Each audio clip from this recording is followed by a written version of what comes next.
할렐루야. 굿TV 세상을 보는 창 오색 오감을 시청하시는 시청자 여러분, 저는 부여장안교회 담임 목사 김선형입니다.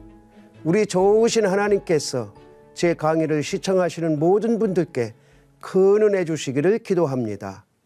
오늘의 주제는 믿음의 피라미드 첫 번째 강의입니다. 최근 교계의 화두는 예배 회복과 다음 세대 살리기입니다. 이런 일들을 어떻게 진행해 나가야 될까? 또 왜 이렇게 예배가 무너지고 다음 세대들이 교회를 떠날까? 이런 문제를 고민하면서, 그것은 바로 다양한 이유들이 있겠지만 기초가 부족하기 때문에, 믿음의 기초가 없기 때문에 그런 것이 아닌가 합니다. 그렇다면 가장 기본적인 믿음의 기초는 무엇일까요? 그동안의 목회를 하면서 제가 생각하고 확증한 것은 바로 창조론의 기본이 되지 않았기 때문이다 생각합니다. 창세기 1장 1절 말씀도 하나님이 천지를 창조하셨다로 시작합니다. 많은 사람들이 맞아, 우주 만물은 하나님이 창조하셨어, 그거는 인정하지만 더 깊이 들어가지 못하는 창조론에 머물러 있기 때문에, 다시 말해서 믿음의 기초가 제대로 서지 않았기 때문에 지금 이 사태가 온 것도 부정할 수 없습니다. 그렇다면 창조론의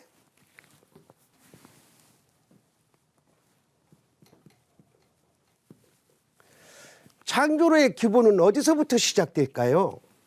아까 말씀드린 대로 많은 사람들이 우주 만물이 하나님께서 지으시고 만드셨다는 것은 인정하는데, 그 다음 단계까지 나가지 못하는 이유가 바로 여기에 있습니다. 그것은 바로 하나님께서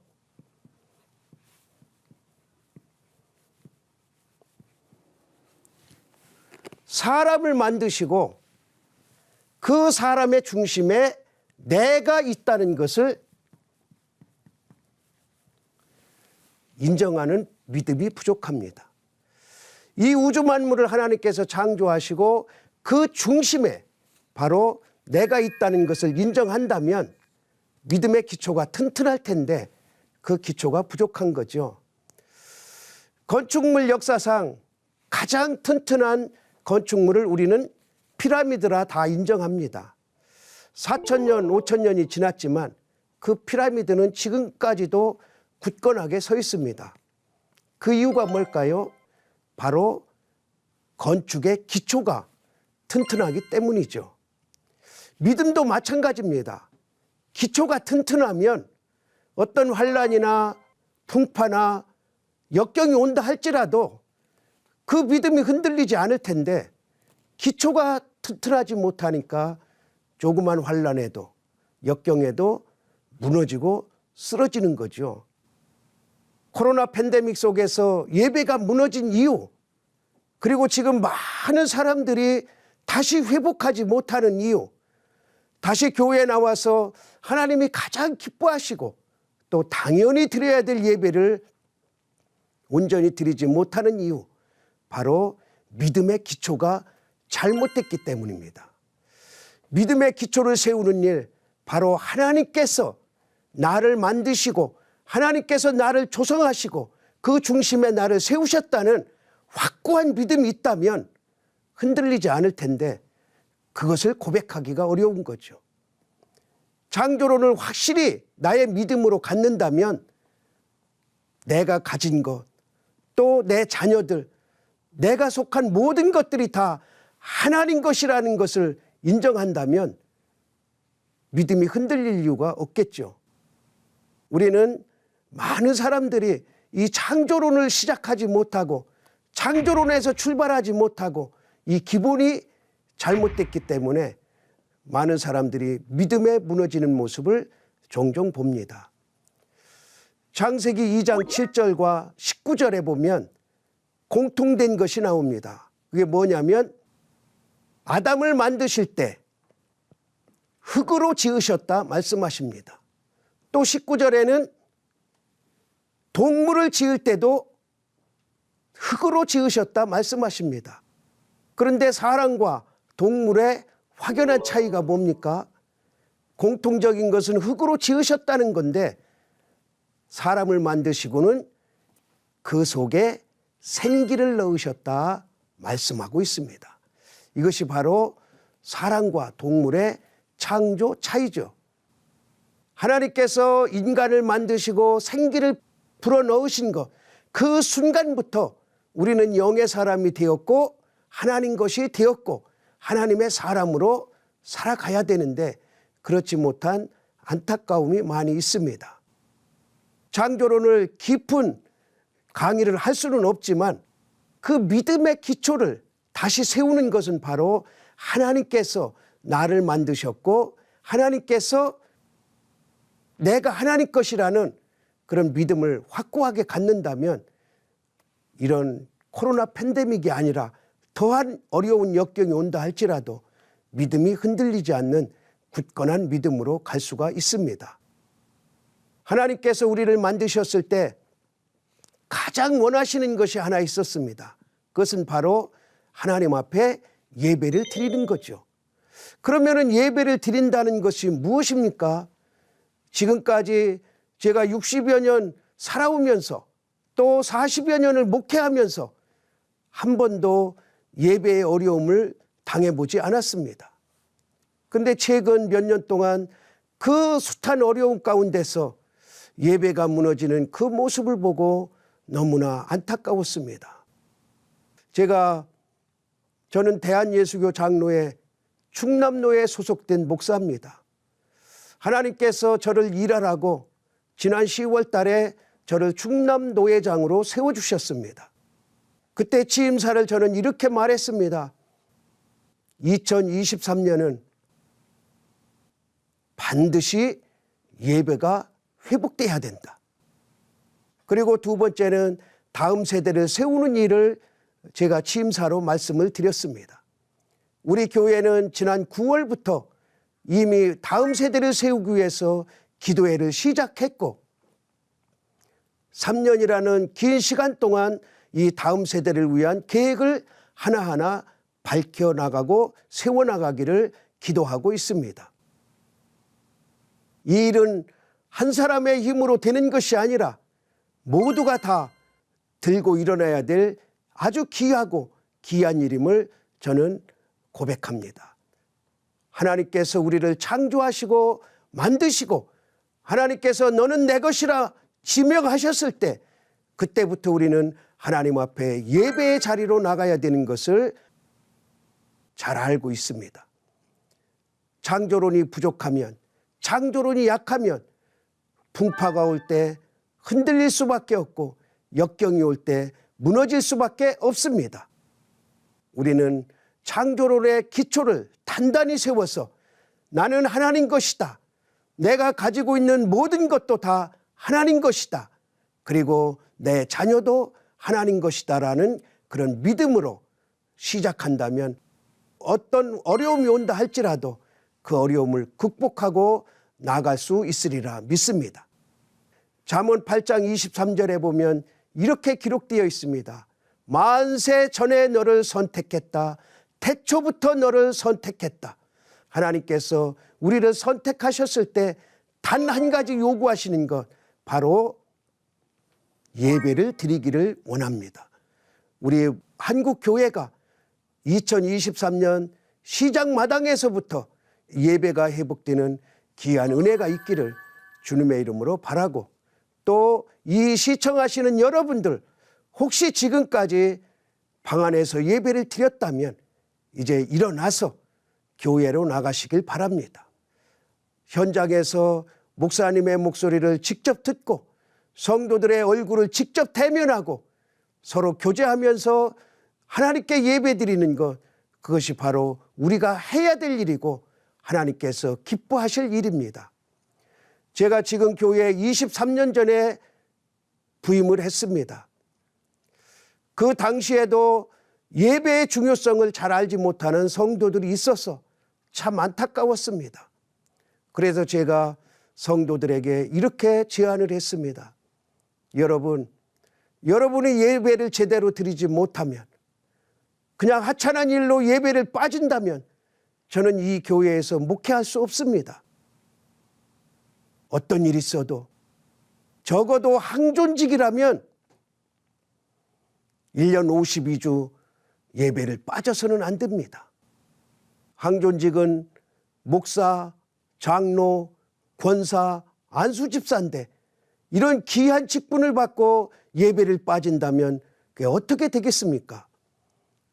예배를 빠지려면 항존직을 그냥 내려놓으십시오. 1년에 2번 이상 예배를 빠지면 항존직을 하지 마십시오. 항존직에 자격이 없다고 저는 목회 철학을 세웠기 때문에 여러분들에게 과감히 말씀드립니다. 그 이후로 지금까지 우리 교회 항존직들은 예배를 열심히 잘 참여를 합니다. 제가 가끔 이런 말씀을 합니다. 우리 교회 성도들 수준은 강남의 어떤 교회의 성도들 수준보다도 월등하다. 왜 그렇습니까? 예배를 세우기를 잘하는 교회이기 때문에 그렇습니다. 예배를 빠지면 안 되는 것으로 그렇게 알고 있는 우리 성도들이 저는 자랑스럽고 기쁩니다. 우리 성도들뿐 아니라 한국에 있는 모든 교회 성도들, 이제는 예배가 무너졌다는 한탄만 하고 있을 것이 아니라 내가 먼저 일어나서 예배의 자리로 나가 하나님께 영광 돌리는 그런 은혜의 삶을 살기를 원합니다. 예배에 대해서 한번 살펴보겠습니다. 예배에는 4요소가 있습니다. 첫째는 뭡니까? 기도죠. 그 다음에 찬양이 있습니다. 그리고 말씀 있죠. 마지막에 뭡니까? 봉헌 있지 않습니까? 예배를 드린다는 것은 단순히 교회에 와서 앉아있는 것이 아니라 예배의 4요소, 기도와 찬양과 말씀과 봉헌을 어떻게 하나님이 기뻐하실 그런 예배로 드리느냐, 이것을 우리는 분명히 알아야 됩니다. 대부분의 사람들은 예배 보았다 그럽니다. 그냥 교회에 출석해서 예배당에 와서 1시간이고 1시간 반이고 앉아있다 집에 돌아가면 아, 오늘 나는 예배 봤다, 예배 드렸다 그럽니다. 그러나 그 속에 하나님 앞에 얼마나 내 마음과 정성을 다했는지, 또 그 예배를 하나님이 받으셨는지 우리는 그런 예배를 드려야 됩니다. 그래서 요한복음에서 이렇게 말씀하시죠. 영과 진리로 예배드려라. 영과 진리로 예배드린다는 것은 바로 이 예배 4요소를 제대로 살린다는 거죠. 우리 교회는 제가 이렇게 가르쳤습니다. 교회 딱 정문에 들어오면 인사하지 마십시오. 자리에 앉아서 먼저 하나님 앞에 묵상 기도를 드리십시오. 하나님, 내가 오늘 하나님을 만나러 왔습니다. 하나님을 만나기 전에 먼저 내 죄를 십자가 앞에 내려놓사오니 하나님께서 내 죄를 사해 주십시오. 이 기도를 먼저 드려야만이 예배의 시작인 것입니다. 교회에 들어서자마자 사람을 만나 그동안에 있었던 일을 주절주절 얘기하면서 교회 본당을 소란스럽게 하면 본인뿐 아니라 주변에 있는 많은 사람까지 예배의 방해 요소가 되기 때문에 저는 성전에 들어오면 성도들끼리 서로 인사를 하지 못하도록 합니다. 기도는 매우 중요한데 그것을 잊어버리고 그냥 자리에 앉았다가 축도 끝나면 집에 돌아가면서 나는 예배 드렸다, 예배 보았다, 그렇게 생각하고 만족하는 사람들이 많습니다. 오늘 예배에 대해서 우리가 분명하게 알아야 될 것은 참석하는 것이 우선이고, 참석해서는 이 네 가지 요소를 하나님 앞에 분명하게 하나님이 만족하실 만큼 하나님이 기뻐하실 만한 그런 모습으로 나아갈 때 그것이 바로 예배인 것입니다. 기도에 대해서는 다음 시간에 제가 더 자세한 내용을 설명을 드리겠습니다. 먼저 찬양에 대해서는 제가 찬양을 전문적으로 배우지도 않고 또 잘하지도 않기 때문에 이것은 건너뛰겠습니다. 다른 계기를 통해서 잘 배우시고, 세 번째 말씀입니다. 강대상에서 선포되어지는 것은 하나님께서 전해주시는 것입니다. 강대상에 있는 목회자는 하나님의 말씀을 대신 전하는 거죠. 그런데 성도들한테 이렇게 얘기를 들어보면 목사님 중에 또 강대상에서 하나님의 말씀을 제대로 선포하지 아니하고 본문하고는 아무 관계도 없는 그런 말씀을 전하는 분이 혹간 있다는 얘기를 간혹 듣습니다. 강대상에서 먼저 선포하는 목회자는, 그리고 선포하는 그 누구가 됐든 하나님의 말씀을 전달받아 선포해야 될 줄로 믿습니다. 그렇다면 두 번째로 성도들은 어떤 자세로 하나님의 말씀을 경청해야 될까요? 먼저 감동을 받아야 됩니다. 설교 말씀을 분석하는 것이 아니라 저 말씀이 하나님의 말씀이구나, 저 말씀이 나에게 주시는 말씀이구나, 감동을 받기를 바랍니다. 감동이 안 된다고요? 내가 감동받을 준비가 되어 있지 않기 때문에 그렇습니다. 여러분들 다는 아니겠지만 연속극을 보지 않습니까? TV에서 하는 연속극을 보고 웃고 울고 얼마나 감동을 많이 받습니까?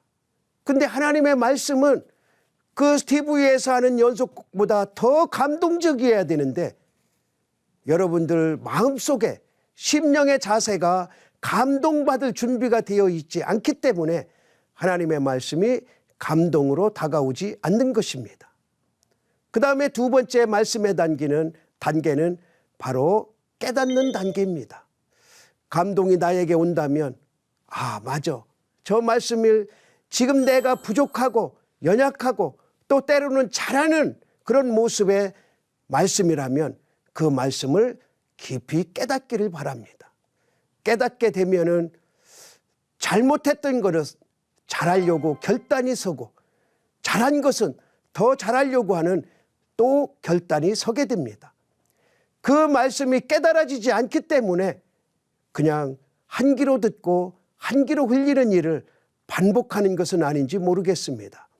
하나님의 말씀을 감동을 받고 깨달아야 됩니다. 그 깨달음이 있을 때 바로 그 다음 단계, 이 심령 가운데서 결단이 일어납니다. 여러분들 하나님의 말씀을 듣고 그 말씀이 나에게 던져지고 주어졌다면 그 말씀에 대해서 얼마나 실천의 길로 나아가는지 한번 돌아볼 수 있기를 원합니다. 한 10여 년 전에 우리 교회에 부흥회를 했습니다. 한 강사님이 오셔서 저 앞에 있는 학생들한테 손가락을 이렇게 가르치면서, 야, 너네들 인터넷 게임하면 안 돼. 그 바로 앞에 제가 앉아 있었는데 그 비수가 저한테 꽂혔습니다.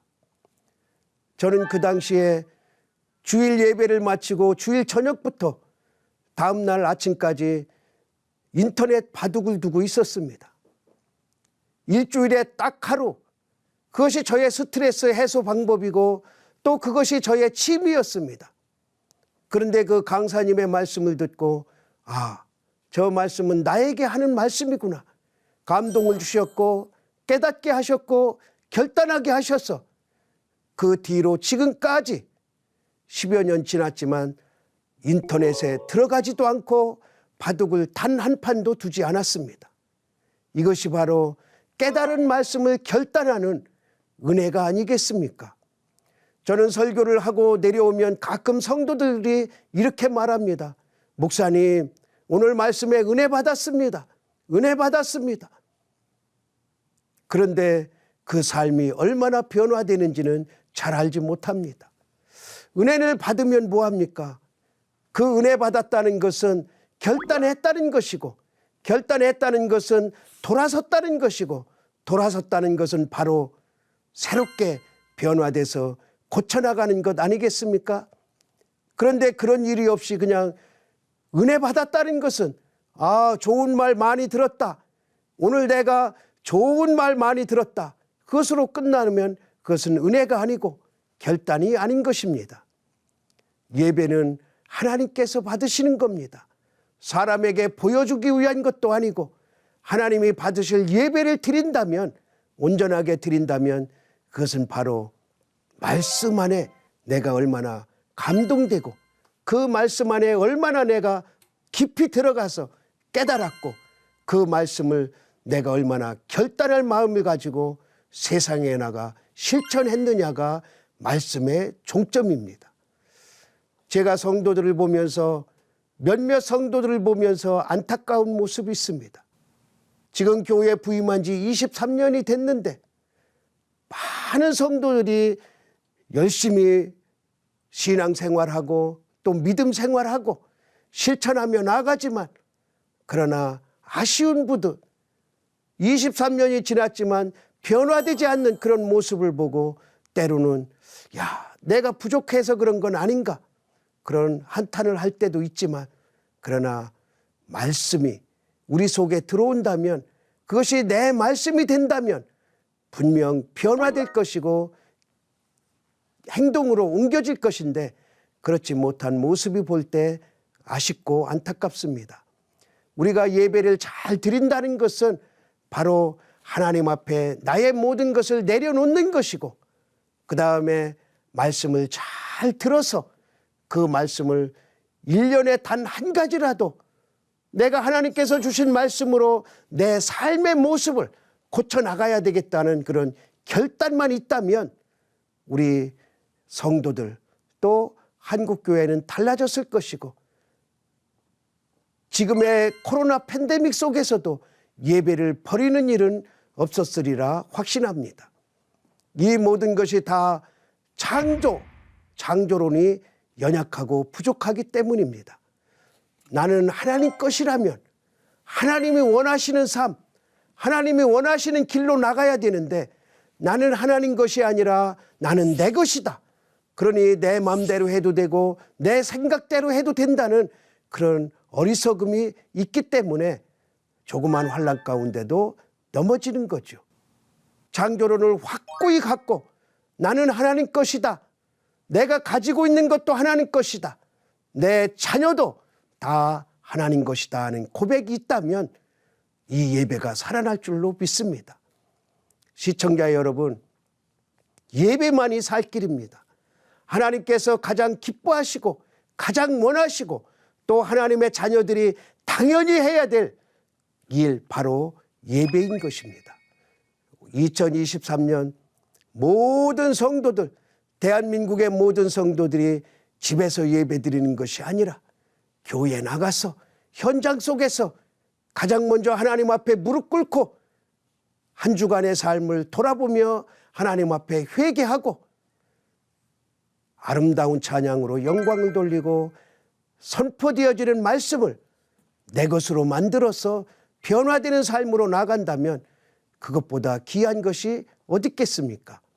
하나님께서 2023년을 우리에게 주시고 새로운 각오를 다지도록 하시는 것, 바로 예배가 회복되기를 간절히 원하고 계신다는 사실, 우리 심령 가운데서 한시도 떠나서는 안 되겠습니다. 하나님께서 우리를 지으셨을 때, 그 생기를 넣으셨을 때 영으로 예배드리라고, 영으로 하나님을 만나기를 원하고 영으로 하나님과 교제하기를 원하셨는데, 그 모습이 깨어지고 무너진다면 우리는 하나님의 사람이 아니고 하나님의 자녀가 아닌 것입니다. 이 육신만 가지고 있다고 되는 것이 아니라 우리가 영으로 하나님께 영광 돌리는 그런 길로 나아갈 때 하나님께서 우리를 지으신 그 목적에 얼마나 기뻐하시겠습니까? 이 2023년이 마무리되었을 때 우리 대한민국의 예배가 다시 회복됐구나. 코로나 팬데믹 이전으로 온전히 회복됐구나 하는 그런 기쁨의 잔치가 있기를 주님의 이름으로 바랍니다. 하나님의 말씀으로 세상을 이해하고 바라보는 마음의 창이 여러분 안에 열리기를 소망하며 이 시간 마치겠습니다. 감사합니다.